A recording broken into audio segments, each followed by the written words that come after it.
আমাদের টিউটোরিয়াল সিরিজের এ পর্যায়ে আমরা হচ্ছি টিম মেম্বারদের জন্য পেজ ডিজাইন করবো আর কি। ঠিক আছে, আমরা আসলে যে আমাদের প্রজেক্টে যদিও আমরা ডেভেলপারদের ডেটা নিয়ে কাজ করেছি, কিন্তু আমরা এই প্রজেক্টের এ পর্যায়ে আমরা রিয়েক্টের সাথে যে ক্রাউড অপারেশনটি বানাবো, সেই প্রজেক্টে আমরা টিমদের ডেটা নিয়ে আসলে আমরা এখানে কাজ করতে চাই। তো চলেন শুরু করে ফেলা যাক। আমরা ইতিমধ্যে আমরা কিন্তু টিম রাউটও তৈরি করে ফেলেছি। আমরা যদি আপনাদেরকে একটু দেখাই, যদি আমরা আমাদের প্রজেক্টের টিম রাউটে যাই, টিম রাউটে যদি যাই, তাহলে হ্যালো টিম এই ডেটাটি কিন্তু আমরা দেখতে পাচ্ছি, এবং টিম রাউটে যাওয়ার পরে তুমি হ্যালো টিমটি তুমি দেখাও, এভাবেই কিন্তু আমরা পুরো জিনিসটাকে বানিয়েছি, তাই না? এবার আমাদেরকে পেজ বানাতে হবে, ঠিক আছে? মানে টিম মেম্বারদের এখানে গেলে টিম পেজ আসবে, তারপরে হচ্ছে আরও সিঙ্গেল পেজ আসবে, এইভাবে আমরা আমাদের পুরো ডেটাটাকে নিয়ে কাজ করতে চাই। তো চলেন শুরু করা যাক। তো এবার সোর্স ফোল্ডারে গিয়ে আমি পেজগুলো রাখার জন্য আমি হচ্ছি পেজেস নামে একটি ফোল্ডার নিয়ে নিলাম, এবং এখানে টিম মেম্বারদের পেজগুলো রাখার জন্য টিম নামে একটি ফোল্ডার তৈরি করে নিলাম। এরপরে এখানে হচ্ছে আমি আমার টিম কম্পোনেন্টটি বানিয়ে ফেলবো, team.jsx, নিশ্চয়ই সবাই দেখতে পাচ্ছেন। তো এবার react arrow function component export কমান্ডের মাধ্যমে আমি আমার স্ট্রাকচারটি তৈরি করে ফেলতে পারলাম আর কি। তো আমার টিম কম্পোনেন্ট তৈরি করা শেষ, পেজ কম্পোনেন্টটি তৈরি করা শেষ। এবার আমার রাউটে গিয়ে আমি এটাকে একটু সেট আপ করে দিতে চাই। আমাদের রাউট, এই যে রাউটার, এখানে যদি কেউ টিম রাউটে যাওয়ার পরে তুমি তাকে হচ্ছে টিম পেজে নিয়ে যাও। হ্যাঁ, টিম পেজটাকে তুমি এখানে লোড করিয়ে দাও আর কি। দ্যাটস ইট, আমরা মোটামুটিভাবে কাজ করে ফেলতে পারলাম। এবার যদি আমরা যাই, দেখেন এখানে কিছু শো করছে না, কারণ আমার টিম কম্পোনেন্টে এখানে কোনো কিছু নাই আর কি। এবার সাধারণত আমরা যদি কোনো একটা ড্যাশবোর্ডের কথা চিন্তা করি, তাহলে সেই ড্যাশবোর্ডে আপনার কি থাকে? একটা ক্রাউডের জন্য ড্যাশবোর্ডে কি থাকে? আপনার একটা টেবিল থাকে, সেই টেবিলের মধ্যে আমার ডেটাগুলো থাকে, একটা একটা করে ডেটাগুলো থাকে, তাই না? এবং পাশাপাশি আমার সেখানে একটা মডেলের মতো বাটন থাকে, সেখানে ক্লিক করে আমি একটা ডেটা ক্রিয়েট করতে পারি। আপনার হচ্ছে যে আমি ডেটা এডিট করতে পারি, আপডেট করতে পারি। আমরা এই ধরনের কাজগুলো কিন্তু করে থাকি, তাই না? তো আমরা এখন এই টিম মেম্বারের এই যে পেজটা দেখতে পাচ্ছি, আমরা এখানে আমরা হচ্ছে একটি টেবিল চলেন তৈরি করে ফেলি। টেবিল স্ট্রাকচার আমরা মোটামুটি আমাদের মতো করে একটা বানাই, তারপরে হচ্ছে এটাকে আমরা আপডেট করবো আর কি। তো চলেন শুরু করা যাক। তো প্রথমত আমরা যেহেতু টেলভিন সিএসএস ব্যবহার করছি, তো টেলভিন সিএসএসের কন্টেইনারটা আমরা নিয়ে নিতে পারি। কন্টেইনার পাশাপাশি সেই জন্য মাঝখানে থাকে এমএক্স অটো, ঠিক আছে? ওকে, চলে আসলো। এবার নেক্সট স্টেপে আমরা কি করতে পারি? আমরা টেবিল ট্যাগ সরাসরি নিয়ে নিই। হ্যাঁ, টেবিল ট্যাগ, অথবা আমরা আরেকটা কাজ করতে পারি, ধরুন আমরা একটা স্টুডেন্ট নিতে পারি, নিয়ে তাকে বলতে পারি হচ্ছে যে আপনার যে অল টু ট্যাগ নিয়ে বলতে পারি হচ্ছে আপনার যে টেক্সট 3XL, আমরা এরকম একটা সাইজ দিতে পারি তাকে, এবং বলে দিব যে অল টিম মেম্বার্স, ঠিক আছে? আমাদের সকল টিম মেম্বারগুলো আমাদের এখানে আছে। এরপরে আমরা একটা এইচআর ট্যাগ নিয়ে তারপরে হচ্ছে আমরা আমাদের কার্যক্রম শুরু করি। চলেন প্রথমত একটা টেবিল ট্যাগ আমরা নিয়ে নেই, টেবিল ট্যাগ, তারপর হচ্ছে টি হেড, ঠিক আছে? আমরা টি হেডের মধ্যে কী নিব? TR এবং TH, ঠিক আছে? আমরা প্রথমত একটা সিরিয়াল নাম্বার থাকলো, তারপর হচ্ছে আপনার, আচ্ছা আমি এরকম কয়েকটা নিয়ে নিই, অনেকগুলো নিয়ে নিই, ওকে? তো এরপরে হচ্ছে আমার কি থাকতে পারে? আমার হচ্ছে ফটো, আমরা অবশ্যই ফটো নিয়ে কাজ করবো, সো ফটো থাকবে। তারপর হচ্ছে আমাদের এখানে নেম, টিম মেম্বারদের নেম, তারপরে ইমেল থাকতে পারে। কোথার কথা বলছি আমি? ইমেল নিয়ে আমরা হয়তো কাজ করতে পারি, সেল নাম্বার নিয়ে হয়তো আমরা কাজ করতে পারি, ঠিক আছে? আমরা হচ্ছে ধরেন যে স্কিল, অবশ্যই টিম মেম্বারদের স্কিল থাকবে, স্কিলটা নিয়ে আমরা কাজ করতে পারি। লোকেশন থাকতে পারে, এখানে স্ট্যাটাস থাকতে পারে, ঠিক আছে? স্ট্যাটাস থাকতে পারে। আর হচ্ছে আমাদের কি অ্যাকশনগুলো নিয়ে আমরা কাজ করতে পারি আর কি। আপাতত এই কয়েকটা ডেটা নিয়ে আসলে আমরা কাজ করবো, এভাবে আমরা চিন্তা করছি আর কি, কেমন? সো এই হচ্ছে বিষয়।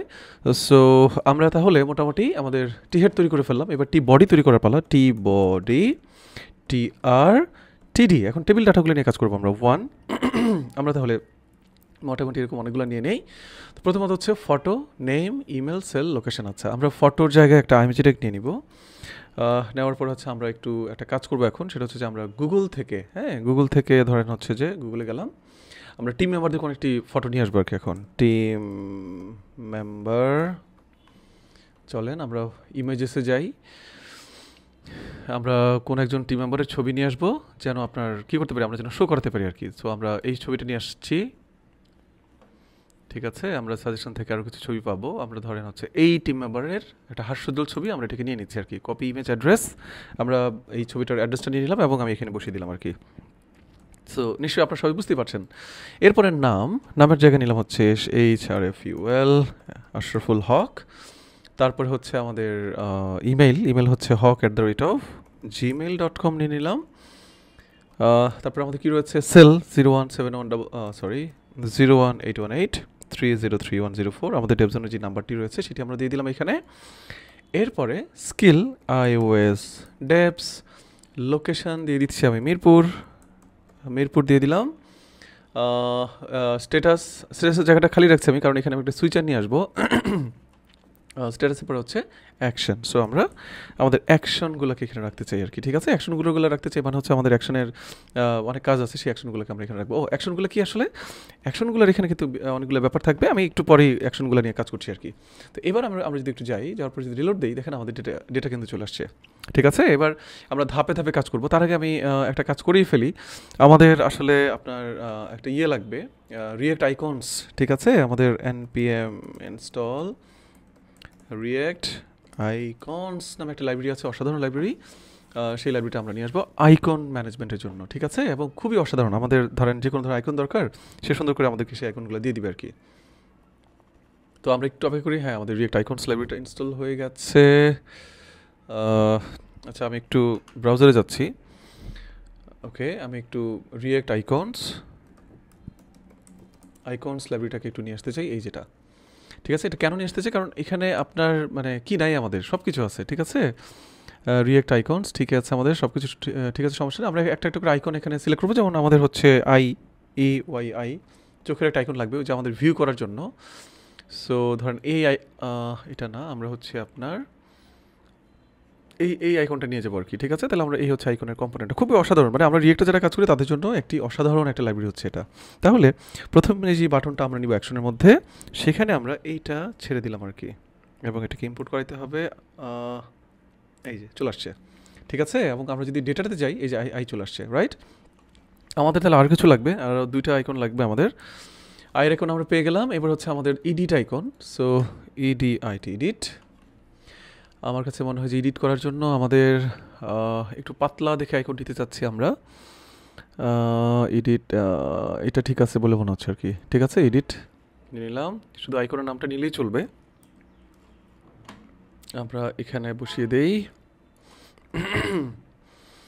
এডিট আইকন, ঠিক আছে।